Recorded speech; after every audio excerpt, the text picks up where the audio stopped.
I would like to read two books, and let me start in Hebrew chapter 9, verses 3 to 5.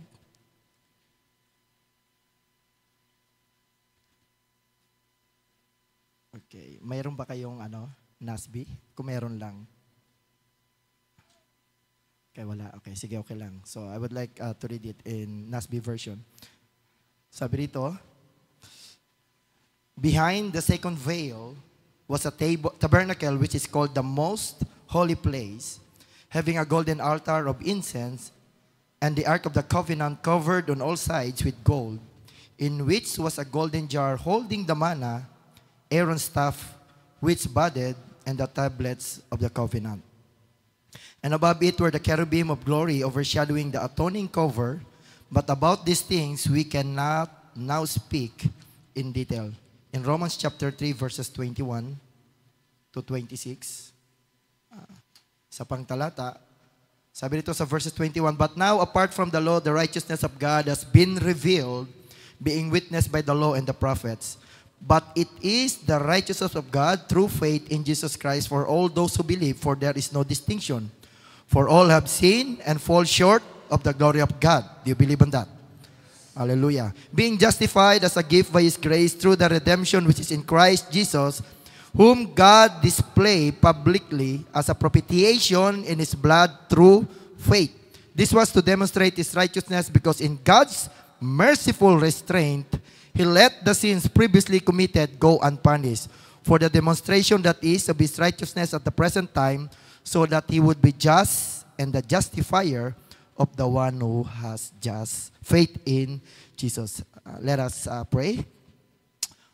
Our heavenly gracious Father, we thank you once again for allowing us to gather in your name for this wonderful afternoon. Hallelujah. For giving us a time to have fellowship with each other. Truly, Lord God, it is my pleasure to be with your saints in this place. And I thank you, Lord God, for, hallelujah, giving us strength to continue to serve you as what we have heard, Lord God, in a special song. Hallelujah. Our God is faithful God. There might be a battles in this life through thick and thin. There might be mountains that need to climb. But hallelujah, the fact that we are here right now gathering in your name is a sign, it is a testimony that we are an overcomer. And that is why, Lord, this afternoon I am humbly bow myself, Lord God. Let your name once again be glorified. I am giving, Lord God, myself to you, because I cannot preach, Lord, unless you have teach me, you have taught me. And that is why, Lord, once again, anoint your servant. And I ask, hallelujah, your vindication for your word. And may your name be glorified. Lord God, all this I'm giving back to you in the mighty name of Jesus Christ, our Lord. Amen and amen. Okay, let us all be seated, brothers and sisters. Okay, so magandang hapon po sa bawat isa sa inyo. Dito sa ating binasa na talata, may dalawang bagay lang ako munang gustong bigyan ng pansin dito, mga kapatid. Yung binanggit doon sa Hebreo chapter 9, verse 3 and 5, kung pwede nating, behind the second veil, there was a tabernacle which is called the Holy of Holies. Yung tinukoy dyan, yan. Meron dyan binanggit na the Ark of the Covenant, covered on all sides with gold, in which was a golden jar. O yan, yung Ark of the Covenant, okay? Kung ating titingnan dito sa ating binasa, may binanggit dyan na, I think dito sa aking version, tingnan ko lang saglit.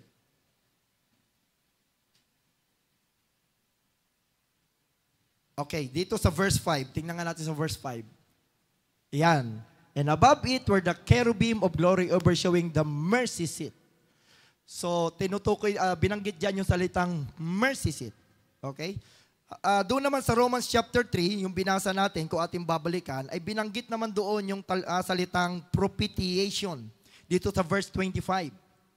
Kung tama ako, sasalin ninyo, yan. When God displayed publicly as a propitiation.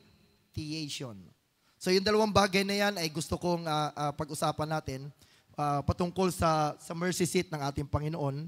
Although hindi naman ako mag-Bible study, meron lamang akong gustong tingnan sa bagay na yan. At of course, yung salitang propitiation, ano ba ang ipinapakita sa bagay na yun? Pag-usapan natin ang bagay nito at ang aking actually ay i-share sa inyo is about encouragement, which is God's mercy patungkol sa kaawaan ng ating Panginoon. At actually, kung ating titingnan sa ating mga binasa, mga kapatid, ay we cannot deny the fact that when we talk about mercy, one of the beneficiaries are the bride of Christ. Kapag pinag-uusapan natin ang kaawaan ng Diyos, ang unang nakikinabang nito ay tayo. Amen? But alam din naman natin na hindi lang naman tayo ang nakiklaim na nakatanggap ng mercy ng Panginoon. In fact, every churches, denominations, or every churches, they do believe that God is merciful. Pero gusto kong makita natin ang bagay nito sapagkat may mga kaisipan o may mga paniniwala na para ang Diyos tayo ay makatagpo o maka-achieve ng kaawaan ng Diyos, we need to do something. And that is why when you are, I was before a Roman Catholic, when I was a Roman Catholic, isa sa mga bagay na ginagawa ko o tinuturo sa amin ay kailangan mong lumakad o kailangan mong nakaluhod mula sa pinto papunta sa harapan kapag ikaw ay nakakagawa ng kasalanan. I don't know kung nagawa nyo yan. Minsan naman, ang tinuturo sa amin ay kapag ka nagkakasala, ay kailangan mong hindi kumain muna kung tawagin ay fasting din, of course. So may mga bagay na sinasabi sa amin para yung aming mga kasalanan ay mapatawad. It's called penance. Okay? Ang tawag doon ay penance or sa Tagalog ay penitensya. To obtain mercy, we must do sacrifices. Yan yung tinuturo nung ako ay nandoon pa sa Roman Catholic. But what I would like to preach about is ano ba talagang itinuturo kapag pinag-usapan natin ang kaawaan ng ating Panginoon. Kung ating titingnan, familiar naman tayo sa Tabernacle of God. Okay? So just in case merong hindi pa nakakakita ng bagay niyan, but let me refresh just an image na ipakita ko sa inyo yung Tabernacle of God. Okay, this is the Tabernacle of God sa panahon nila Moses. Okay? Yung entrance kung saan dito sila dumadaan, and then the brazen altar kung saan dito ay sinusunog. When we talk about burnt offering, sin offering, for sure, naituro na sa inyo yan. Okay. And then the brazen laver, yung tubig, yung uhugasan bago pumasok sa tinatawag nating yung tabernacle talaga, yung pinaka-loob niya. Okay? And then doon sa loob, kung ating titingnan, ay mayroong dalawang lugar. Alam naman natin yan, the holy place and the most holy place. Kung ating titingnan yung second image. Tingnan natin lang. Just to refresh lang, yung isang image. Yan. So the outer court, yung kaninang pinag-uusapan natin, and then here comes yung inner court. Yung holy place, and then the holy place. At yung binasa natin, doon binanggit yung Ark of the Covenant in the Holy of Holies. And then binanggit doon ang mercy seat. So yung next, doon yung Ark of the Covenant, puntahan natin yung last image. Yan. So it's just an example. It's not the exact, but this is one of the example of the Ark of the Covenant na ipinakita. At binanggit ang Ark of the Covenant na kung saan dito sa loob, nandoon yung tatlong bagay. Yung Ten Commandments, yung Aaron's Bud, and then yung manna na nasa bowl na gold. Tama? At binanggit yung mercy seat. Ang mercy seat ay ito. Yan. Yan yung mercy seat na sa taas niya ay nandito yung dalawang cherubim. At ito yung pinakamahalagang dako dyan. Pero ang mercy seat, ano ba itong mercy seat? Actually, ang meaning ng mercy seat, name given to the lead of the Ark of the Covenant. Lead, takip. Tama, di ba? Takip. Yan. Yan yung Ark of the Covenant. Okay? Name given to the lead of the Ark of the Covenant that was inside the tabernacle in the holiest place and later in the temple of Jerusalem. So ito yung mercy seat. And when we talk about mercy seat, ito ay tumutukoy ang meaning niya is to cover, to placate or appease or cleanse or to cancel. Yan yung at least yung mga basic meaning ng salitang mercy seat. Now, anong connection nito sa Romans chapter 3? Binanggit doon yung salitang propitiation. Alam niyo ba, pag tinignan natin yung Greek word ng mercy seat na binasa natin sa Hebrew chapter 9 at ang propitiation sa sa Romans chapter 3:25 is the same lang, hilasterion. Okay? Kaya kung ating papalitan, actually yung tinutukoy diyan sabi diyan, the propitiation when whom God displayed publicly as a propitiation, or it could be as a mercy seat. Kaya sa ibang salin, ang tawag diyan ay mercy seat. Okay? So, nais kong bigyan ng kaisipan ang bagay nito kung gaano nga ba ito kahalaga. How important this mercy seat?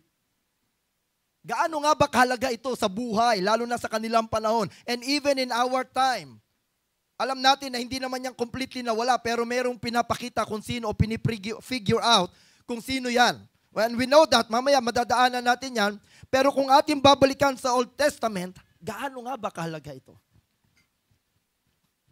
Puntahan natin ang Exodus 25:18. Hayaan nyo maglatag muna ako ng ilang kaisipan para may drive ko yung aking nais. Tulungan tayo ng Panginoon. Exodus 25 verse 18. Sabi rito, you shall make 2 cherubim of gold, make them of hammered, work at the 2 ends of the mercy seat. Ito na yung pinag-uusapan natin, yung cherubim. Verse 19, make 1 cherub at one end and 1 cherub at the other end. You shall make the cherubim of one piece with the mercy seat at its 2 ends. Bakit? Anong sabi sa verse 20? Tuloy lang natin. The cherubim shall have their wings spread upward, covering the mercy seat with their wings and facing one another. The faces of the cherubim are to be turned toward the mercy seat. So, alam naman natin yan, dalawang kabilaang cherubim. Ito yung yung circle na sinabi ko sa inyo, ang mga cherubim ay nakaganyan. Tama? They are facing on this area, at the center, doon sa lid. Yan yung sinasabi diyan. You shall put the mercy seat on the top of the ark, and in the ark you shall put the testimony which I will give to you. So, pinatong doon sa arka. And then pagdating sa 22, how important? Sabi rito, there I will meet with you. Ano daw yun? Gaano kahalaga yun? Gaano meron naman ako, sige, salamat. Gaano kahalaga daw yun? Sabi rito, there I will meet you. Brothers and sisters, we know na doon sa panahon na yun, kapag ang high priest ay pumupunta roon at nagwiwisik doon ng dugo, ang glory ng Panginoon, which is yung tinatawag nating Shekinah, di ba, ay bumababa. Okay? At alam natin na kapag ang kaluwalhatian ay bumababa, it means God meet them. So, yun ay napakagandang bagay, but prior to that, alam natin may sacrifices silang ginagawa, especially the Day of the Atonement. Di ba?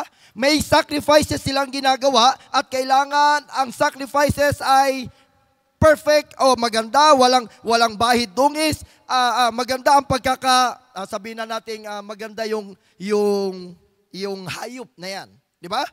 At iyan yung pinapakita dyan. We can always trace that. At alam natin kung bakit yung pag-aalay ng hayop, kung kailan ito nagsimula. We know that going back to the Garden of Eden. Now, speaking about sacrifices, alam nyo ba, sa ating panahon ngayon, ang mga tao ay naniniwala na ang sacrifices na-misinterpret nila ang salitang sacrifice. Sa panahon natin ngayon, yung tinatawag na penitence o penitensya is something that they do believe that when you do penitence, God will have mercy on you.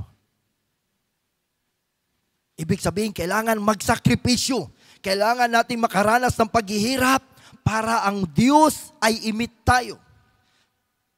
Now, kung ating titingnan, para bagang para tayo ay kaawaan ng Diyos, kailangan tayong may gawin. Ganun nga ba talaga? Is the mercy of God can only be obtained by doing something. Kailangan ba talagang meron kang gawin para ang Diyos ay maawa sa atin? You know, sometimes we ask, Lord, have mercy. Sino sa atin minsan pag nagpe-pray tayo, humingi tayo ng mercy ng Diyos? Tanong, bakit ka humingi ng mercy? Hindi mo pa ba natanggap yung mercy? Just asking. Aminin natin sa hindi. Minsan when we are praying, we are asking, Lord, maawa ka sa akin, mahabag ka sa akin. Ako'y taong makasalanan. Tama, mali? The question is, why we are asking mercy? Bakit tayo humihingi ng awa? Ibig ba sabihin, hindi pa natin ito natatanggap? Minsan, kapag hindi natin nababantayan, sometimes when we are praying, we are not actually praying the right thing. Sometimes we are condemning ourselves. Ako talaga, Panginoon. Ako talaga. Pasensya ka na, Panginoon. Marami akong kailangan. Minsan ginagawa yan.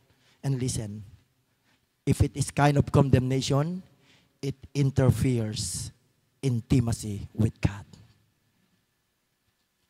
Kapag ang ating paraan ng paglapit sa Diyos ay mayroong pagkukundina na yung tinatawag nating para bang humingi ka na ng tawad pero ikaw hindi humingi ka na ng tawad sa Diyos pero sarili mo hindi mo mapatawad. Kapag nangyayari yan, nakakaapekto ito sa intimacy natin sa Panginoon. Remember, we have what we call mercy seat and sabi ng Diyos, I will meet you there.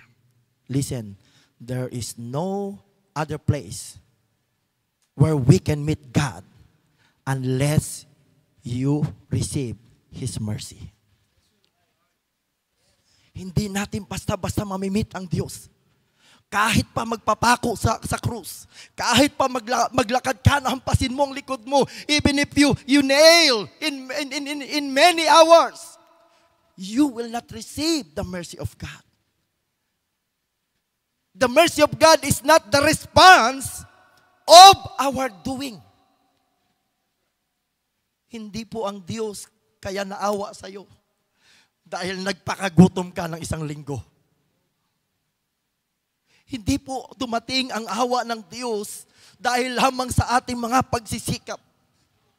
At yan yung gusto kong makita natin mga kapatid, kung gaano kaganda na maunawaan natin ng lubos ang awa ng Diyos because we know bawat isa sa atin ay nakatanggap niyan.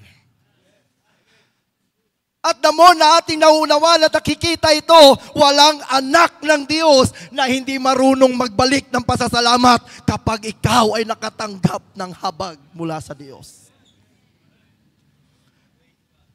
Let's go. We will go back on that later. So, balikan ko lang yung mercy of God. Is it true that we can obtain mercy of God through our sacrifices? Of course, we don't believe that. Right? Now, balikan natin sa Biblia. Ibinahagi ko na to sa isang paghayo ko, mga kapatid. Balikan lang natin yung Bible. Do you know the place Mount Moriah? Mga brothers sa likod, do you know the place Mount Moriah? Do you know in the Bible, Mount Moriah was just mentioned twice. 2 beses lang ito na mention, yung Mount Moriah. At napaka-significant ng 2 lugar na ito.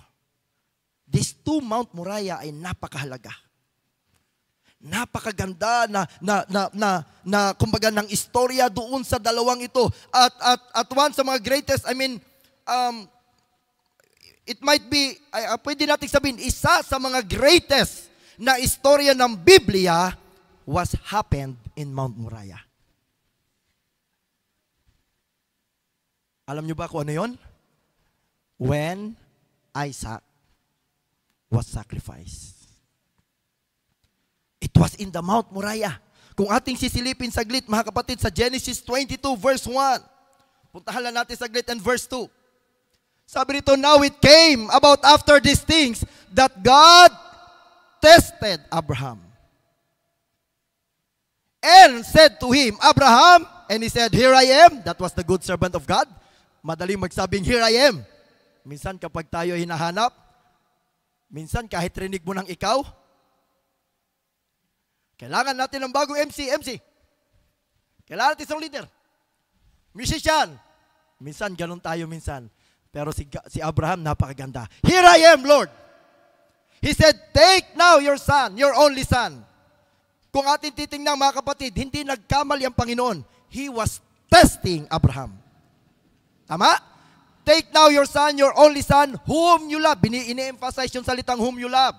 Sabi ng ating nag-exhort sa amin, it is very important. Hindi yan basta na isulat lang dyan na nagkataon. There must be a reason.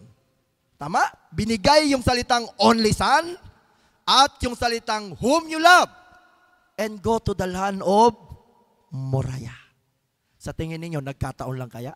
Sa tingin niyo, habang ang Panginoon ay nag-isip, saan ko kaya iaalay si Isaac? Sige, sa Mount Moriah na lang. Do you think it's just a coincidence? Or may dahilan kung bakit sa Mount Moriah?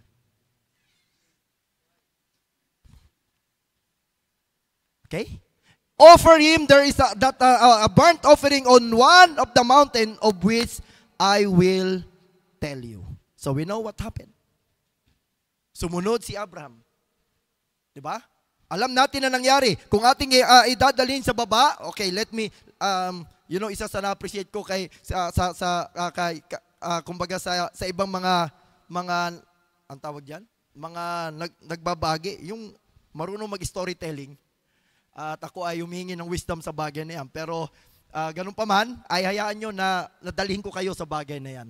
Verse 7. Laktaw lang natin. "Isaac spoke to Abraham, his father, and said, 'My father,' and he said, 'Here I am, my son.' And he said, 'Behold the fire and the wood, but where is the lamb for the burnt offering?'" Alam ni Isaac Hindi naman siya ipinanganak nung kahapon. And for sure, habang siya nagkakaisip at lumalaki, nakikita niya si Abraham, yung kanyang ama, nag-o-offer. Lagi si Abraham. Kaya alam niya, yung pagpunta nila sa mount, ay maghahandog sila. Kaya nag-iisip siya, ito na lahat. We know that. Verse 8, anong sabi dyan? Abraham said, "God will provide for himself the lamb for the burnt offering, my son." Sa tingin ninyo, sinabi lang ba ni Abraham yun out of desperation? Ha? You know, alam natin yun yang God will provide. Sa isang bagay na meaning niyan ay God will see to it. Talking about providence. Okay? God will see to it. So, habang sila ay naglalakad, naghahanap si Isaac, at alam naman natin, na sabi ni David, ay ni Abraham, imagine mo, alam ni Abraham ang instruction sa kanya, iaalay si Isaac. Pero nung nagtatanong si Isaac, sabi niya, asaan ang iaalay? Ang Diyos ang nakakakita. And we know what happened, to cut the story short. When Abraham was about to kill Isaac, dumating yung angel. I-dramatize ko lang. Abraham, wag! Stop!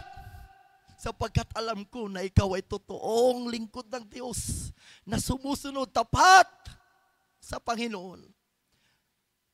Alam niyo ba mga kapatid, nung akmang papatayin niya si Isaac, alam niyo ba, nung pinahinto yun, it was an expression of the mercy of God.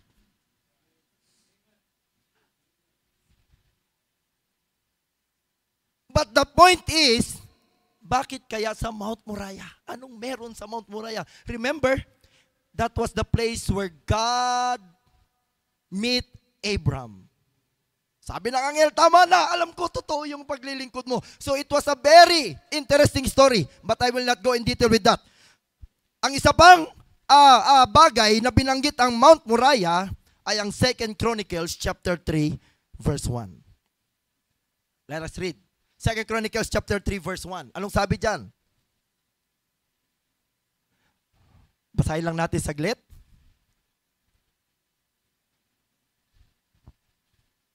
Okay, 2 Chronicles. Then Solomon began to build the house of the Lord in Jerusalem on Mount Moriah. This was the second time na binanggit ang Mount Moriah. Where the Lord had appeared to his father David at the place that David had prepared on the threshing floor of Oman the Jebusite.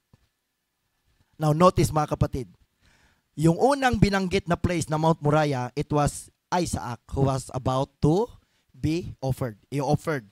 Now the second thing, sabi dito sa 2 Chronicles, itatayo ang bahay ng Diyos, the temple of God, the same place, Mount Moriah. Sa tingin nyo, nagkataon lang? Do you think it was just mini mo?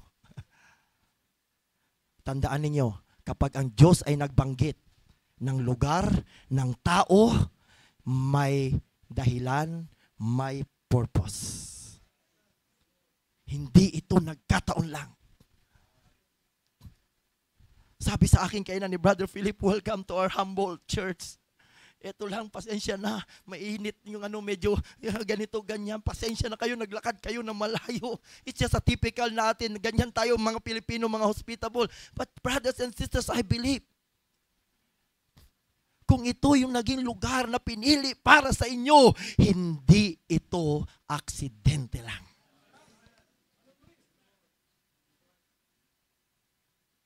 Naniniwala ako, and I believe naniniwala din naman si Brother Philip. Pero normal sa atin minsan yon. But you know, brothers and sisters, to have a gathering in this place, in Baclaran, to have a saints here, is an expression of the mercy of God. Amen? Ito'y expression ng kanyang kaawaan. Nakita niya.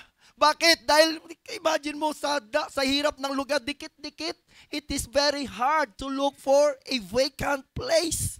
Yes, may ginagamit ang Panginoon na mga tao para tayo ay magkaroon ng lugar. Pero if, naniniwala ko, there is a connection, merong kaawaan ng Diyos. God is looking sa kanyang mga anak na naghahanap ng pagtitipunan. Then, I believe, yung mercy ay dumarating. But I will not push with that thing. Pero ang gusto kong makita ninyo mga kapatid, ay binanggit dito na kung saan, sabi rito, yung Mount Moriah is the place where the Lord had appeared to his father David. Si Solomon, magtatayo ng bahay ng Diyos, pero binanggit dito, dumating ang panahon na, ang lugar ng Mount Moriah ay ang lugar na kung saan na-meet ng Diyos si David. At anong lugar yon? The threshing floor of Ornan. Tanong, anong meron doon? What happened doon? Anong meron doon sa threshing floor? Bakit kailangan isulat yan? Hindi yan basta nagkataon lang. Pwede namang sabihin ng banal na kasulatan, Jerusalem on the Mount Moriah, period.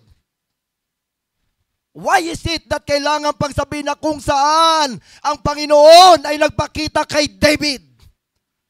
At in-specify yung talagang lugar, threshing floor of Ornan. Anong meron doon? Alam nyo ba ang salitang threshing floor? Sino dito mga Bisaya or sabihin na nating mga matatanda na nakaaabot pa sa panahon yung tinatawag nating giikan na manual? Sister, alam niyo po ba yung giikan? Ako kasi naabutan ko na yung giikan dati. Sa amin, sa probinsya, Bisaya man ko, yung mga Bisaya nga rin. Of course, sigurado ko mga Bisaya na sila. So yung Bisaya, kami mga Bisaya, meron kaming tinatawag na kawayan, lantay kung tawagin sa amin. Actually, higaan din namin yun. Kapag kami ay magagapas ng palay, tinatapakan namin yun, mano-mano. Para yung palay humiwalay sa stock. And then after that, kukuha kami ng nigo. Okay? At yung mga may kaya, sa panahon namin may kaya na yung lola ko, mayroon kaming manual na fan na kapag kainikot, talagang, gano'n yan. And then yung palay, para humiwalay naman yung mga walang laman, doon sa may laman. Pero kapag wala sa ganon, alam nyo ba anong ginagawa nila? They will go to the highest place, waiting for the wind. Kapag sisipol, Kapag sumipol na, hangin na, ay, ilalaglag na yung palay. Yan yung tinatawag na threshing floor. At ito yung tinutukoy dito, mga kapatid. Alam nyo ba, sa banal na kasulatan, ang threshing floor ay isang lugar na napakahalaga. Ang threshing floor sa lumang tipan, kapag may mga nagbabantang digmaan, ang unang-unang binabantayan nila ay ang threshing floor. Kasi nandoon yung pagkain. Kaya kailangan nila itong protektahan at nasa mataas na lugar yan. Okay? In a mountain. Okay? So, meaning to say, ang threshing floor ni Ornan ay nasa Mount Moriah. One of the mountains. Okay? So, ito na ngayon. Ang threshing floor ay isa sa napakahalagang lugar nung panahon na yon. At isa ito sa imbakan ng mga pagkain. Kaya napakahalaga yan sa panahon ng war. But there are so many purpose about sa threshing floor. At alam nyo ba ang isa sa pinakamalaga ng threshing floor? It's the place where important people gather. Mga hari, mga general, doon sila nagmimit. Doon sa threshing floor. You can look that on the history. Isa ito sa pinupuntahan nila. Now, come to think. Yung lugar na mahalaga na pinagtitipunan ng mga tao, ipinakita ng Panginoon, this time, itong threshing floor na ito, it will not just be the meeting of the generals. It will not be the meeting of the king. It's the meeting between God and His servants. May gustong ipakita ang Panginoon. May gustong gawin ang Panginoon. Alam natin mga kapatid, now since binanggit ang threshing floor of Ornan, what happened there? Ano ba nangyari doon? Alam natin, sa mga hindi nakakalam, ang kanyang general si Joab, tama ba, Pastor? Joab? Tama ba? Si Joab, ang general ni David, sabi ni David, can you count our armies? At sabi ni Joab, bakit kailangan nyo pang bilangin? Dramatize lang. Bakit kailangan natin bilangin? Alam mo na naman kung gaano karami yan. Pero si David, gusto niya talagang ipabilang. At sumunod yung kanyang general. Now, alam natin na nung binilang yon, ang ating Panginoon ay hindi nalugod. Hindi nalugod ang ating Panginoon. At anong sabi sa 2 Samuel chapter 24 verse 12. Puntahan lang natin saglit. Anong sabi? Ito na ngayon, go and speak to David. God was not pleased. Go and speak to David. Thus the Lord says, I am offering you 3 things. Choose for yourself. One of them, which I will do to you. Ito na ngayon yung judgment. Come to think, mga kapatid, God is a righteous God. If you commit mistakes, if you commit sins, meron itong judgment. Right? Hindi pwedeng wala. Kasi nga, God is a righteous God. Although humingi tayo ng mercy, di ba minsan, kapag ang mga anak ay nagkakasala, anong ginagawa natin pag ang anak ay nagkasala? Minsan winawarning nga, pero pag hindi nakinig, anong ginagawa? Pinapalo. Tama? Pero pag humingi ng tawad, pinapatawad? Hindi. Pinapatawad. Pero, pinapalo pa rin. Tama mga magulang? Pinatawad natin. Pero hindi pwedeng hindi paluin. And that is our God. Nagkasala si David.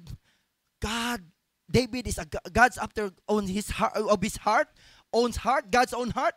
Pero imagine, hindi nakalagpas. Sabihin mo ngayon kay David, mamili siya, 3 bagay. Ano ang gagawin ko sa kanya? Pamilyar ang marami sa atin dyan. So God, the prophet God, came to David and told him and said to him, alin, mamili ka. 7 taon na taggutom na darating sa iyong lupain? Or 3 buwan kang tatakbo laban sa iyong kaaway? Hahabulin ka? Or 3 araw na pestilence? Kamatayan. And David knows it. Wala siyang tulak kabigin doon. Kahit ikaw si David, wala kang pipiliin doon. Di ba? Wala kang pipiliin doon. Pero anong sabi ni David sa verse 14? Then David said to God, I am in great distress.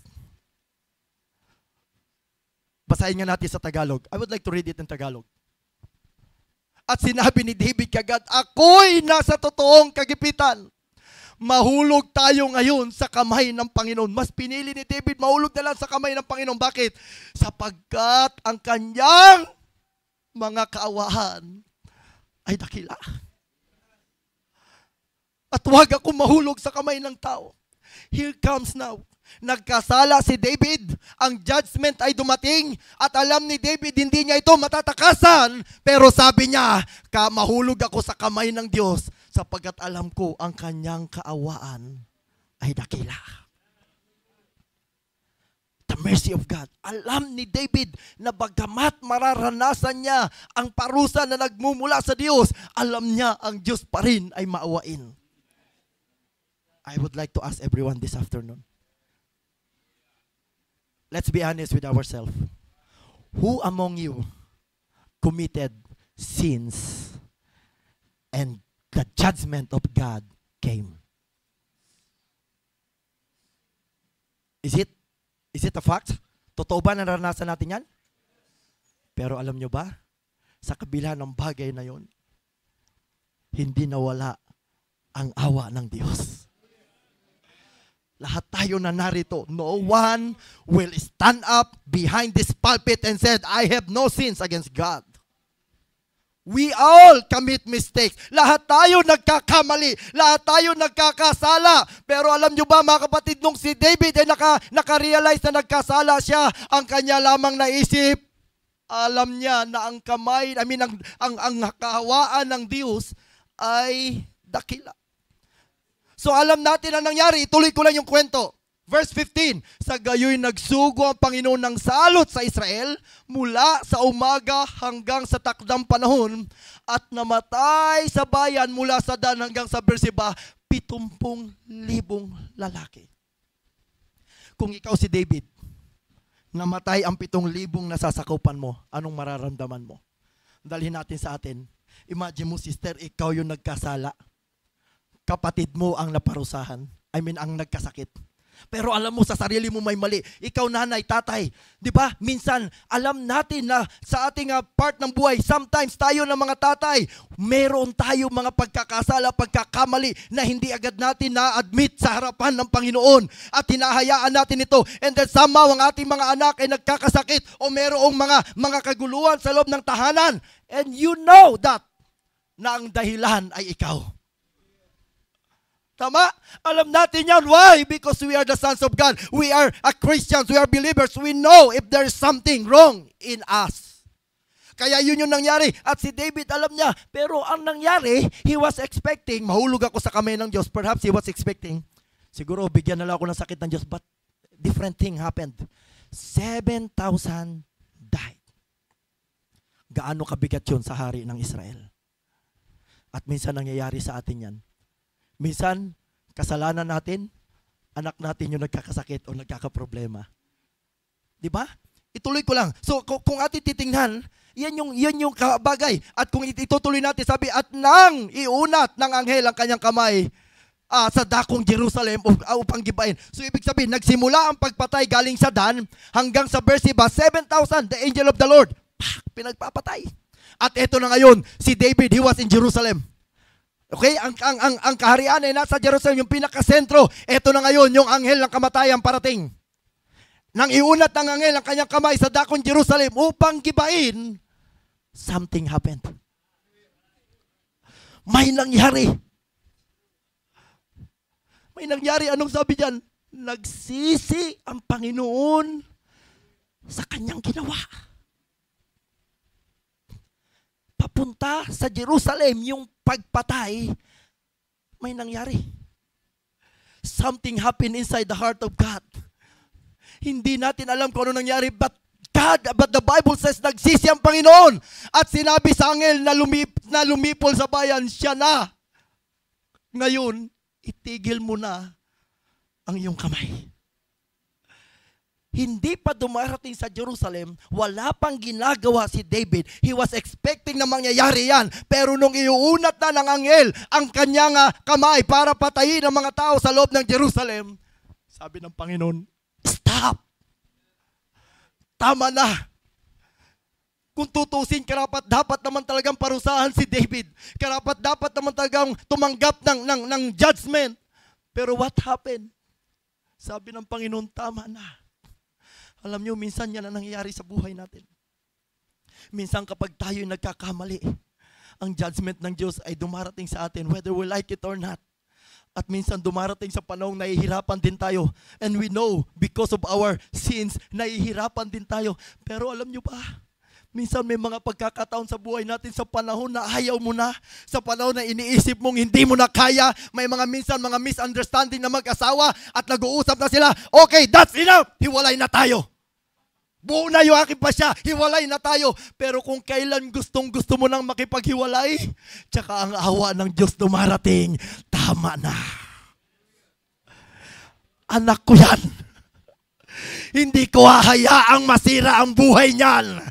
Hindi ko hahayaang masira ang pamilya niyan. Yes, nagkulang. Yes, nagkamali. But it will not change. He is my son. Kaya may mga pagkakataon na nagkakasakit tayo. Kung kailan hirap ka na. Kung kailan hindi mo na kaya. Kung kailan iniisip mo mamamatay na yata ako. Something happened. Bigla ka na lang nagising isang umaga. Oh, magaling na ako. It's a miracle. Oh, okay na ako. Ano nangyari?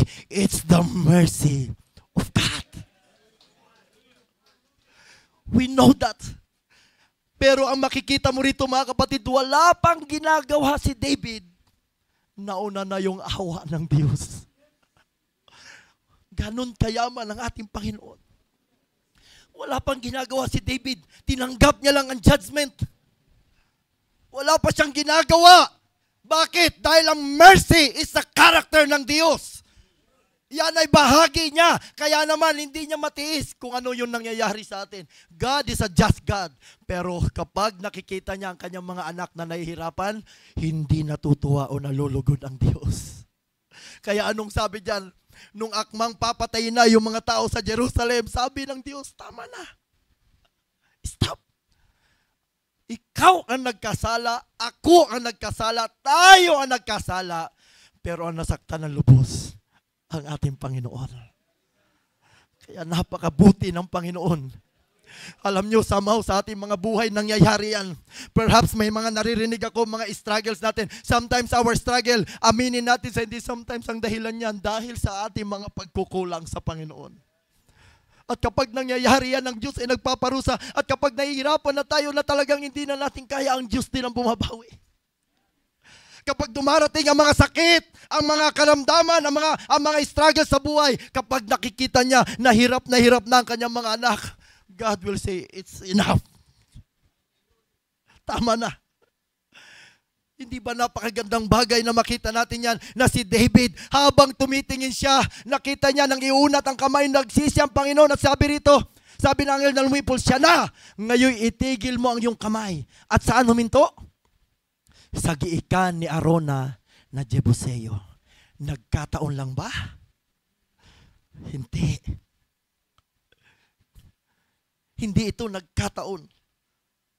Ayaw ng Panginoon. Something happened. And that, at yung bagay na yan is an expression of God's mercy. Kaya nga brothers and sisters, when we talk about God's mercy, we do not receive it because of our sacrifices. Alam nyo kung bakit? Dahil tingnan nyo sa 17. Sabi sa 17, nung huminto, at nagsalita si David sa Panginoon, nang kanyang makita ang anghel na sumakit sa bayan at nagsabi, narito, ako yung nagkasala. Ako yung gumawa ng kalikuan. Ngunit ang mga tupang ito, ano ang ginawa? Isinasamo ko sa iyo na ang iyong kamay ay maging laban sa akin at laban sa sambahayan ng aking ama. Alam niya na huminto. Nakaganon. Pero anong ginawa na ito?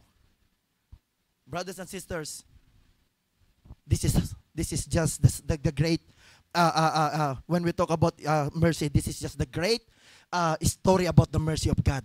Wala ka pang ginagawa, nauna na yung awa ng Diyos dumating. Ganun kabuti ang Panginoon dito. Something happened. Wala pang ginagawa si David. Kaya kung atin titingnan mga kapatid, kung itutuloy natin, tsaka pa lang siya inutusan sa 18. Sabi sa 18, at si God ay naparoon sa araw na iyon kay David at nagsabi sa kanya, ikaw ay yumaon, magtayo ka ng isang dambana sa Panginoon sa giikan ni Arona na Jebuseo. Para ano? Para mag-offer ng sacrifices. Now, bakit si David mag-offer ng sacrifices? Para hingin ng awa ng Diyos? Hindi. Nauna na yung awa ng Diyos. Hindi pa siya sinasabihan, nauna na ang awa ng Diyos. And I believe with all my heart, why we are here is because of the mercy of God. We are not here para hingin. Nagkasala ko, hingin mo pa lang. Ibinigay na yan ng Panginoon. Pero bakit nandito ka? Para magpasalamat, para i-express mo na ang Diyos ko nga ay maawain. Ang Diyos ko nga ay mahabagin. Bakit? Dahil alam mo sa sarili mo, you are not worthy to come here, even to stand behind the pulpit. But God was able to use you in spite sa mga pagkukulang mo. What is that? God's mercy. Alam natin ang ating mga pagkukulang. Alam natin ang mga bagay na nagagawa natin. Pero alam niyo mga kapatid, nilagpasan lahat yun ng Panginoon. Minsan naging matigas din ang ulo natin. Maaaring hindi ko alam kung may mga nabackslide dito sa atin. Pero kahit sa ang churches may nababackslide. Pero hindi nyo ba napansin, sa kabila ng ating pagka-backslide, hindi tayo lubusang napahamak? It was the expression of mercy of God. In fact, sa panahon na wala ka sa Panginoon, kung babalikan mo yung alibughang anak, hindi naman niya agad naaalala ang Diyos, ang kanyang ama. He was enjoying everything. Di ba, ginagawa niya ang lahat. Pero nung nagipit siya, tsaka niya naalala ang kanyang ama. Pero nung siya'y nag-enjoy, nakita ninyo, hindi siya namatay. Bakit? Sabi ng Panginoon, sige, bahala ka dyan, maghihirap ka dyan, hahayaan kita. Pero pag nakita na ng anak ng Diyos na yung kanyang anak ay talagang medyo lugmok na, si Satanas yung gusto nang patayin. Di ba, minsan gano'n si Satanas, ibibigay, Panginoon, pahintulutan mo lang ako. Gagawin niya lahat. Pero alam nyo ba, the moment na si Satanas ay mag-isip na patayin ng isang anak ng Diyos, at kung alam ng Diyos may purpose pa yan, Satanas, tama na. Anak ko yan. May plano ko diyan. Babalik yan. Gagamitin yan ng Panginoon. Magbibigay pa yan ng kaluwalhatian sa akin. Yan ang ating natanggap sa Panginoon. That is the mercy of God sa buhay ng bawat isa. Kung ating titingnan mga kapatid, we have no right para makapaglingkod sa ating Panginoon. If not for the mercy, God will not meet us. Kung hindi sa habag ng Diyos, walang Diyos na makikipagkita sa atin. Walang Diyos na ma-appreciate natin. Brothers and sisters, yun yung nangyari kay David. Nung malaman niya, mag-aandog ako. Bakit? Naawa ang Diyos sa akin. Pero alam nyo ba, gaano kaganda yung kanyang offering? Kung atin titingnan mga kapatid, prior to that, puntahan lang natin saglit yung Romans chapter 9:15. Romans 9:15. What is the reason why we receive mercy of God? Romans 9:15. Sabi diyan, for he says to Moses, I will have mercy on whom I will have mercy, and I will have compassion of whom I have compassion. Ano ibig sabihin niyan? Kaawaan ko ang nais kong kaawaan. May ginawa ba tayo? It is God's decision. Kung loobin ng Diyos sa tanghaling ito, sister, na kaawaan ka, walang sino mang pipigil dyan. Kahit pa sabihin ng iyong mga kapitbahay, hindi ka dapat pumasok sa church na yan. Yung sungay mo, abot na sa bubong. Walang makakapigil. Kapag ang awa ng Diyos ay dumating, you are welcome to come in the service of God. Why? Pare-parehas lamang tayong inaabot ng Diyos. Kung paanong alam natin, kung bakit kahit alam natin na hindi tayo karapat-dapat nakarating ka pa rin dito, it is because of the God's mercy. Napakatindi ng awa ng Diyos. Hindi mo kayang sukatin. Kaya nga naniniwala ako, kung ating maalala ang kanyang kaawaan, walang kaluluwa o anak ng Diyos na hindi marunong magpasalamat at magpuri. Hindi tayo sumisigaw, hindi tayo umiiyak, nagtataas ng kamay para lamang ang Diyos ay mag-response na, okay, tama na, nahirapan ka na, sige, di, kulang pa yan, mag-fasting ka ba? Hindi, magpa-fasting ka, hindi pa ako satisfied. Sige, gawin mo ganito. Hampasin mo kaya likod mo. God didn't ask anything. Bago pa lubusan kang mapahamak, nauna na ang awa ng Diyos. Habang si Satanas ay nag-e-enjoy, akala niya siguro na isa niya. Pumayag ang Diyos. Okay, gagawin ko sa iyo lahat. Tingnan ko lang kung makabalik ka pa. Oh, glory to God. Kahit anong ginawa ng kaaway sa atin, the moment na nagsabi ang Panginoon, it is enough. Anak ko yan. I have plans for him. Magbibigay pa yan ng kaluwalhatian sa akin. Sino yan? Hindi ba tayo yun? Why? Kaya nga tayo dinala dito. God want us to meet in this place. Kaya nga kung titingnan nyo mga kapatid, alam nyo ba ang meaning ng Mount Moriah? Ang isang meaning ng Mount Moriah is the place of worship. Wala nang literal na bundok ngayon. Pero pwede nating sabihin spiritually, this place is like Mount Moriah. Why? Dahil this is the place where we worship our God. Kaya gusto kong sabihin sa inyo, kung ito ay like Mount Moriah, this is the place where God meet you. At sino yung mga nandito? Lahat na nakatanggap ng mercy ng Diyos. Because without mercy, there will be no meeting. Pero dahil lahat tayo ay nakatanggap ng kanyang mercy and grace, that is why we are here. And I believe God is here. He is meeting every individual in this place. Sila na nakatanggap ng biyaya. Sila na nakatanggap ng awa. At sino yun? Tayo yun. Walang magmamalaki. Tingnan mo yung katabi mo.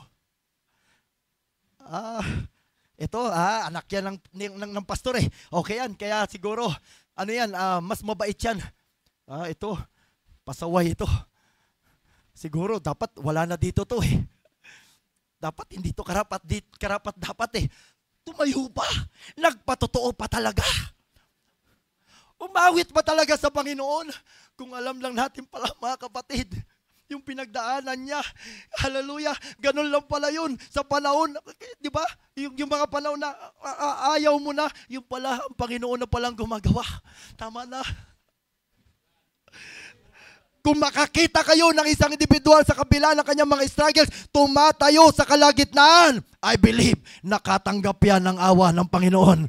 Unless nagkukunwari lang yan. Pero sa kaharian ng Diyos, hindi tayo nagkukunwari. Totoo ang pagkilos ng Diyos. Totoo ang paggawa ng Diyos. Totoo ang Diyos kumikilos sa kalagitnaan. Kaya kung may tatayo man dito, sila yung nakasumpong ng awa ng Diyos. At I believe nandito yan. It's not about the numbers. It's not about how big we are. It's about the true worshipers na tumanggap ng biyaya tabag ng Panginoon. And I would like to say, I am one of them. Nandyan ba kayo? Purihin ang Panginoon. Hallelujah! Hallelujah!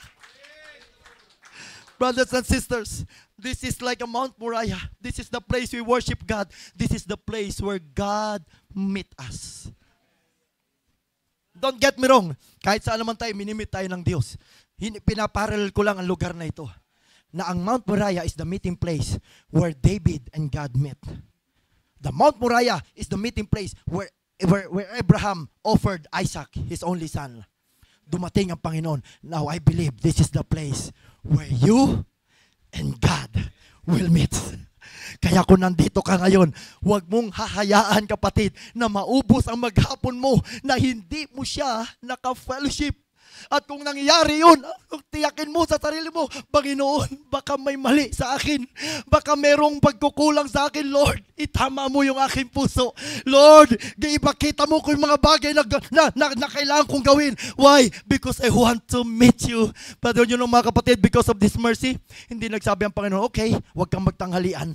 Okay, buong kaaraw ka huwag kumain. No, He was just asking sa mga pusong may bagbag na damdamin na handang humingi ng tawad para ang mercy ng Diyos ay patuloy nating na-enjoy. Ibinigay niya na yan eh. Kailan niya ibinigay yan? When Jesus Christ was crucified. He is the expression, the full expression of the mercy seat. Siya ngayon yung propitiation natin. Alam na natin yan. I will not go in details with that. Pero ang gusto ko sabihin sa inyo, if Jesus Christ is with you, then the mercy of God is in you. Amen? Hindi tayo pinahirapan ng Diyos. That is why, mga kapatid, God's mercy is connected with His love. Sabi sa awit, I love Him because He first loves me. Kailan kami minahal ng Diyos? Before the foundation of the world. Kaya hindi ako magtataka. Lahat ng narito nakasumpong ng awa. Walang pupunta rito, I am here because I'm a good man. I am here because I am better on this on my against my neighbor. No, we are all here because we are all received the mercy of God. At mga kapatid, kahit man mga anak na tayo ng Diyos at nagkakamali tayo, nagkakasala tayo, truly God ay namamalo, pero hindi nawala ang kanyang mercy. Minsan inaalaw niya na tayo masaktan, inaalaw niya na tayo mahirapan, but it will never change. God is merciful. Tandaan nyo yan, hindi natin inaabuso ang biyaya ng Diyos, hindi natin inaabuso yung kanyang kaawaan, pero it's just His character, na kapag ang anak ng Diyos ay hirap na, ang kanyang hinirang, hindi babawiin ng Diyos. Hindi siya magsasabing, nagsisisi ako, bakit kita tinawag na anak, nagkamali ako sa'yo, matigas ang ulo mo, kahit minsan hindi natin nagagawa ang kanyang kalooban. Pag ang mercy ng Diyos ay dumating, whether ikaw ay good, whether, di ba, yung dalawang anak, yung lalaking isa, mabait naman yun, hindi lumayo, pero yung pala, yung puso niya, backslider din. Di ba? Alam naman natin yun. Imagine ninyo, lahat. Kaya kung makikita ninyo, mga kapatid, nung makita ito ni David, sabi ni David, okay, I will go. At habang siya'y puntahan natin ang istorya. Saan na yung istorya na, I think doon sa talata na yun, verse 17, 18, tama ba? Puntahan natin, pupunta si David doon sa threshing floor.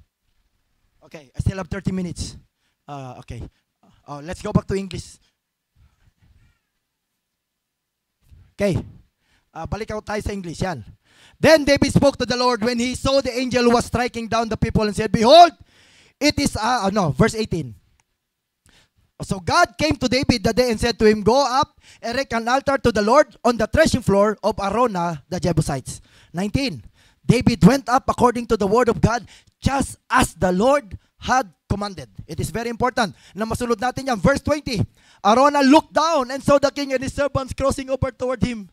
And Arona went out and bowed his face to the ground before the king. Nakita ni Arona ang dumarating ay ang hari. Kaya siya talagang bow down. Hari na yung pumunta sa lugar mo. Di ba? 21. Anong sabi dyan? Then Arona said, why has my lord the king come to his servant? Sino ba ako para puntahan mo? Sa Bisaya pa, ultimo lang. Why nahot? Why jamo? Di ba? Sino ako para puntahan mo? And David said, to buy the threshing floor from you. Come to think of that. Para bilhin yung threshing floor in order to build an altar to the Lord, that the plague may be held back from the people. Bagamat nahinto yung plague, pinahinto ng Panginoon, pero may kailangan gawin si David. Minsan ganyan. Alam nyo, minsan ang paghininto ng Diyos yung mga nangyayari sa buhay natin, may kailangan ka rin gawin. It's not for to obtain the mercy, but para totally makita ng Diyos na karapat dapat ka dyan sa bagay na yan. Kailangan mo sumunod. Kaya sabi dyan, as per instruction. Then the plague may be held back from the people. 22. Arona said to David, oh, let my lord the king, lahat ng ito, take over what is good in sight. Lahat na makikita mo, mahal na ari, kunin mo na. Napakasarap. No? Kung ganun kaya sa atin, Pastor Edgar, kung ganun ang gawin sa atin, dalhin tayo ng isang ba't ka na pa rito? Sige, lahat na makita mo. Imagine mo, papuntahin ka sa farm, bit-bit ka ng manok. Bit-bit ka ng kambing. Yung baka, ewan ko lang kung madala mo. Pero imagine mo, bit-bit lahat. Libre. Saka nakita ng libre. Diba? Pero sabi rito, look, the oxen for the burnt offering, the threshing sledges, and the yoke of the oxen for the wheel. Lahat yan, pwede mo kunin. Mahal na hari. And we know the story. Pwede naman talaga maging libre kasi hari siya. Pero naniniwala ko, ang isang anak ng Diyos na nakatanggap ng mercy sa Diyos, hindi magbabalik sa Panginoon ng ganun-ganun lang na walang effort, walang sacrifice. Ito yung sacrifice na pinag-uusapan natin. Hindi para makatanggap, kundi dahil tumanggap. Do you see the difference? Pininto ng Diyos. Kaya ito lang ngayon, verse 23. Everything, O King Araunah, gives to the king. Araunah said to the king, may the Lord your God accept you. Everything. 24. However, the king said to Araunah, no! Hindi. But I will surely buy it from you for a price. Alam niyo yung salitang for a price? Hindi yung tinatawaran. Bibiling ko ito, pero ako naman yung hari eh. Bigyan mo ako ng tawad, discount. 50%. Imagine mo kung ganun din ang gagawin natin, ano? Kung uso pa ngayon yung offering na ganyan. Oh, sa Sunday, lahat ng mga gusto maghandog, bumili na kayo. Okay, punta ka ng palengke. Magkano tong kambing? 2,000. 1,000 na lang. Total, payat naman yan eh. Siyempre, maghaharap ka ng mura. Pero iba si David. Alam niya, nakatanggap siya ng mercy. Sabi niya, I will buy it for a price. For I will not offer burnt offering to the Lord my God, which costs me nothing. I will not. Kaya binili ni David yung floor and the oxen for 50 shekels of silver, and it is a much price. Kaya nga, kung ating titingnan mga kapatid, kung totoong tayo'y nakatanggap na ng akawaan ng Diyos sa kabila ng ating mga pagkukulang sa Diyos, hindi ka magpupuri sa Panginoon ng tinitipid. Panginoon, mainit kasi, kaya hirap ako magpuri. No. Yung mga nakatanggap ng awa, they don't care about what is this temperature right now. Hindi sila makikialam. Totoong mainit. Pero higit na mas masarap pa rin ang magpuri sa Panginoon dahil hindi ko palalagpasin, isa ako sa nakatanggap ng mercy ng Diyos. Kaya si David nung magbalik sa Panginoon, ang ibinigay niya may halaga. Now I will ask you this afternoon, what do you think could you offer to God? Best offer na pwede natin ibigay sa Diyos.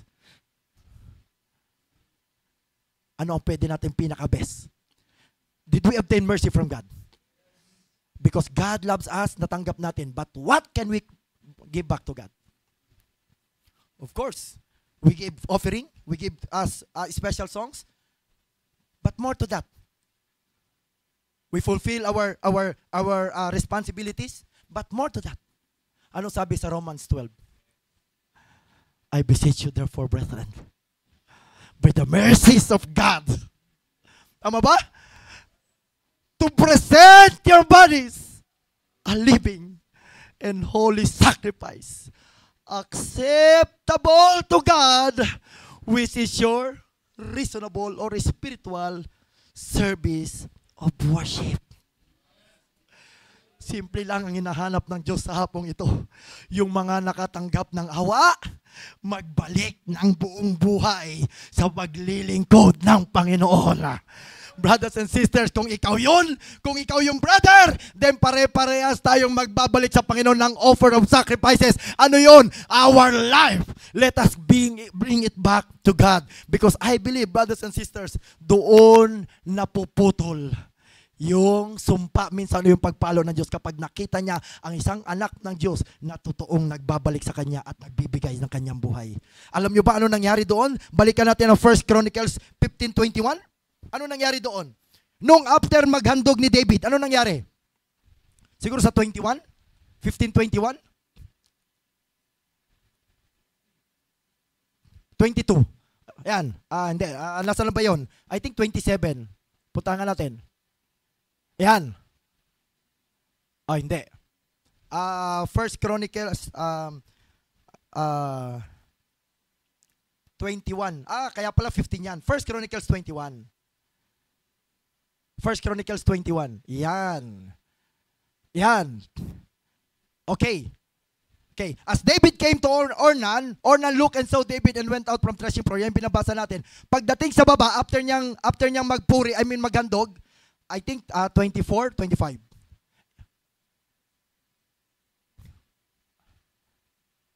Ayan. So David gave Ornan 600 shekels of gold by weight for the site. 26. Then David built an altar to the Lord there and offered burnt offering and peace offering. And he called to the Lord and he answered him with fire from heaven on the altar of burnt offering. Ang Diyos nag-response. Nakita ng Diyos, yung totoo yung ginawa ni David, sinunod niya. Kaya ano nangyari sa 27? The Lord commanded the angel, and he put his sword back in its sheath. Kapatid, yun ang nangyayari. Kapag nakita ng Diyos ang taos puso natin pagsisisi, paglapit sa Panginoon, humihinto ang sakit dahil sa kanyang awa, pero completely itong napuputol kapag nakita niya ang isang anak ng Diyos na tumanggap ng kahabagan, ay nagbabalik sa Panginoon ng karapat-dapat na sacrifices. Ano yun? Buhay natin. Kaya anong ginawa nung makita ng Diyos? Yung espada, ibinalik. Kapatid, hindi ba kayo nagtataka? Sino sa inyo rito one time nakaranas? Matinding kaguluhan sa bahay ninyo. Matinding kagipitan, matinding mga karamdaman. Pero alam ninyo na hindi lang ito simpleng pagsubok, kundi alam nating may pagkukulang tayo. Ano nangyayari? Kapag nakita natin humihinto, ibig sabihin nun, nakita ng Diyos ang ating mga pagsisikap, pagkilala sa ating pagkukulang. Anong ginagawa ng Panginoon? Pinapahinto, ibinabalik yung espada. Oh kapatid, hindi man natin literal yang nakikita, but I believe with all my heart, lahat tayo nakatanggap niyan. If not for God's mercy and grace, we will all be in damn. But because of God's gracious and His merciful ways, andito ka ngayon, kapatid. Sino ang hindi magpapasalamat sa Panginoon? Palakpakan natin ang ating Panginoon. Glory to God in the highest. Alam nyo ba ang Mount Moriah, ang isang meaning doon, sabi ko sa inyo, di ba, is a place of worship? Kaya we are here to worship. Pero there's another thing. The meaning of Mount Moriah, perhaps alam niya ng inyong mahal na pastor, is land of teaching. Alam nyo ba ang lugar na ito, dito tayo tinuturuan? Kaya kapatid, dalo ka lang ng dalo. Tuturuan ka ng tuturuan ng Panginoon. Spiritually, ito ay parang Mount of Moriah. It's the place where we are being taught. Tinuturuan tayo ng ating Panginoon. Kaya nga, nung magsakripisyo si David, sinunod niya ang Panginoon. Anong sabi niya? Pagkatapos niyang magsacrifice, sabi niya, dito itatayo ang altar. Ang templo ng Diyos. Ano yun? Gusto lang ba ni David? No. He knows it. Na yung lugar na yon ay itatayo. Bakit? Bilang pag-alaala na yung mercy ng Diyos doon nangyari. Yung naghandog si David, nahinto na ang pag-atake. Yun yung pag-aalaala. Kaya lahat ng pumupunta doon, pag-aalaala sa templo ng Diyos, doon yung lugar na minimit sila ng Panginoon, doon yung lugar na nagwa-worship sila, doon na magpapaalala sa kanila nung ako ay nagkamali. Natanggap ko ang awa ng Diyos. It's the same right now sa atin. Why do we need to go to church? We can worship God in our house. We can worship in God while watching in social medias. But why do we need to go here? Because I believe this is the place where God decided that He will meet you. All who receive mercy, He will meet you here in this place. Kaya imagine nyo mga kapatid, while we are walking, going here, this place is so busy. You know, I lived once here in Tambo, way back 1997 or 98 until early 2001. I was here, living here. And this place is very familiar to me. At lalo na ngayon, mas dumami pa lalo. Marami na nga dati. Hindi na nga mahulugan ng karayom to eh. Ganun kahirap. Pero yung jeep dati dito, sa may simbahan, dumadaan pa yan eh. Sumasakay ako dyan. Imagine mo yung isang kanto na yan, minsan abutin ka isang oras bago makalabas yung jeep. Ganun kahirap. Pero ngayon, tiningnan ko, although mas gumanda na, lumapad na yung mga kalsada, pero mas lalong dumami yung tao. At kung ikaw ang titingin, I will not build my church there. Oh, this place is so, ayoko niyan, magulo. Ayoko diyan. Doon na lang ako doon sa bundok, tahimik doon. Pero who could have imagined? By the mercy of God, mayroon palang gawain na magsisimula sa lugar na ito. Kaya purihin ang Diyos dahil siya'y mahabagin, siya'y maawain, at purihin ang Diyos kasi nandito ang mga tumanggap na yan. Kaya for me, brothers and sisters, I will not stop praising God. As long I have strength, hanggat may lakas, lahat sa hapong ito bilang pagtatapos, gusto ko makita ninyo mga kapatid, I will just cut the story, pero gusto ko sabihin sa inyo, remember, lahat na nandito, naniniwala ko pare-parehas lang tumanggap ng kanyang awa. Imagine mga kapatid, as we're closing. Imagine niyo. Sabi sa isang awit, imagine, sabi doon sa awit, who knows the song Mercy Walks In? Do you know that song? Mercy Walks In? Alam niyo yung awit na yun, Mercy Walks In. Sabi doon sa awit, nakatayo ako doon sa courtroom. Sabi doon, hinihintay na lang yung judgment ko. Guilty na ako. Beyond reasonable doubt. Naghihintay na lang ako ng basa. I am already convicted. Hinihintay ko na lang yung judge para sabihin, okay, si Pulano, Pulana ay guilty beyond reasonable doubt, and therefore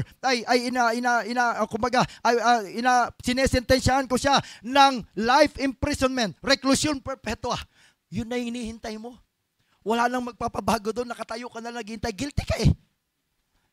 At habang nangyayari yun, bigla na lang may pumagit na. And that is our Lord Jesus Christ. No? It is true that this man is guilty sa lahat ng kanyang mga ginawa. Pero imagine mo, pinigilan ng Panginoon. No! Ako yung mag-a-attorney dyan. Hindi ko hayaang mapahamak yan. Hindi ko hayaang makulong yan. Alam niyo kapatid, the moment Jesus Christ is step into your life, that is His mercy. What is that? Karapat dapat kang mapahamak, pero sa awa ng Diyos, hinold niya. Karapat dapat kang maparusahan, pero sa biyaya ng Diyos, binawi niya. Yan ang ating tinanggap sa Panginoon.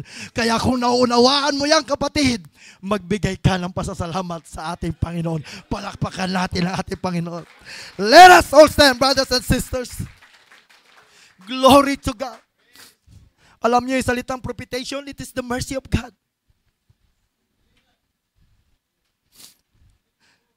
Do you know, brothers and sisters, bakit, alam niyo ba ang Diyos, isa sa karakter ng Diyos ay long-suffering? Ano ibig sabihin ng long-suffering? Mahabang pagtitiis lang? Ano ibig ng long-suffering? Mahabang paghihirap? Yung ba ibig sabihin ng long suffering? Kailangan natin maghirap ng matagal. Wala na tayong pambili ng bigas. Kailangan natin maghirap. No. Alam niyo ba ang salitang long suffering? Long temper. Ang galit ng Diyos, ang pagtitimpi ng Diyos mahaba.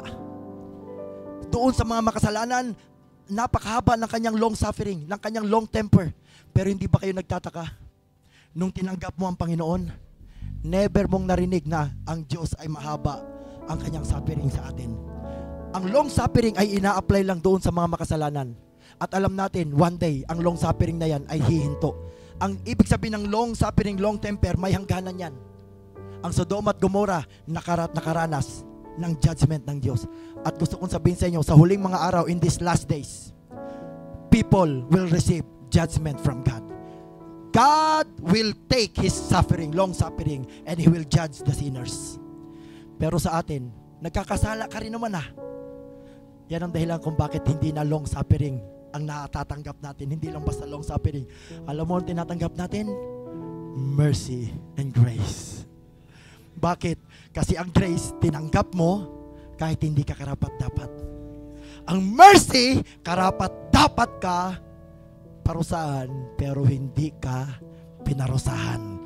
Gusto ko marinig ang mga pagpapasalamat ng mga anak ng Diyos sa lugar na ito. Lahat ng tumanggap ng kaawaan ng Diyos, lahat ng tumanggap ng kahabagan ng Diyos, hallelujah, gusto ko marinig ang mga kapurihan at pagpapasalamat natin because someone has mediated us. Guilty ako. Guilty tayo. Mapapahamak na tayo. But the mercy of God walks in. Brothers and sisters, let us always remember, nag-benefit tayong lahat sa bagay na yan. Imagine, you are standing. Lahat tayo parurusahan. Pero nung sabi, salamat sa biyaya. Alam nyo mga kapatid, kung meron man tayong isa sa magandang inaalala sa panahon ng anniversary, it's to remember His mercy. Because you will not reach 1 year without the mercy of God. Gusto kong i-encourage ang bawat isa. Lahat ng tumanggap ng awa ng Diyos ay magbalik ng pagpupuri sa Kanya. Kamanggagawa ka man, kabataan ka man, mga magulang, lahat tayo ay tumanggap ng awa. Karapat dapat siyang handugan ng ating buhay. There is a song that I would like to sing. Let's just sit and sing it with all our heart. Hallelujah. Mga kapatid, nung si David ay naghandog sa ating Panginoon, hallelujah, tiniyak niya na yung kanyang handog ay tatanggapin ng ating Panginoon. Amen. Bakit? Kasi alam niya na karapat dapat handugan ng Panginoon dahil siya ay tunay na nakatanggap ng awa mula sa Panginoon. Brothers and sisters, gusto kong sabihin sa inyo, ang kaawaan, ang biyaya o habag ng Panginoon ay araw-araw nating nararanasan sa buhay natin. And that is why ang buhay ng isang Kristiyano ay nabubuhay tayo completely sa biyaya lang ng Panginoon at sa Kanyang awa. Lord, gusto kong sabihin sa inyo mga kapatid, ang ating Panginoon, inawit natin kanina, more than anyone, walang ibang tapat sa buhay natin. He is remain God who is faithful in us. Bago ko ibigay sa ating mahal na pastor, gusto kong awitin pa natin ang isang awit. Awit na nagsasabing, I love you Lord for your mercy never fails me. And ibibigay ko sa ating lingkod. Hallelujah.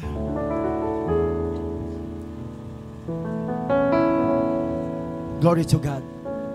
I love you Lord for your mercy never walks in. Yan. I love you Lord for your mercy never fails me. God bless you. Panginoon, ikaw ang nakakaalam ng iglesyang ito. Lord God, ang aking bahagi ay nagawa ko na. Lord, ikaw ang bahalang magpuno sa kanilang mga buhay. We don't know our future. We don't know what will happen 5 years from now, 10 years from now. But if, hallelujah, Lord God, we have obtained mercy from you, I believe, kami ay makakapanatili hanggang sa araw ng iyong pagbabalik. Pagpalain mo ang iglesyang ito, Panginoon. All glory, honor belongs to you. Hallelujah. All my life. God bless you, saints. All my, God bless you.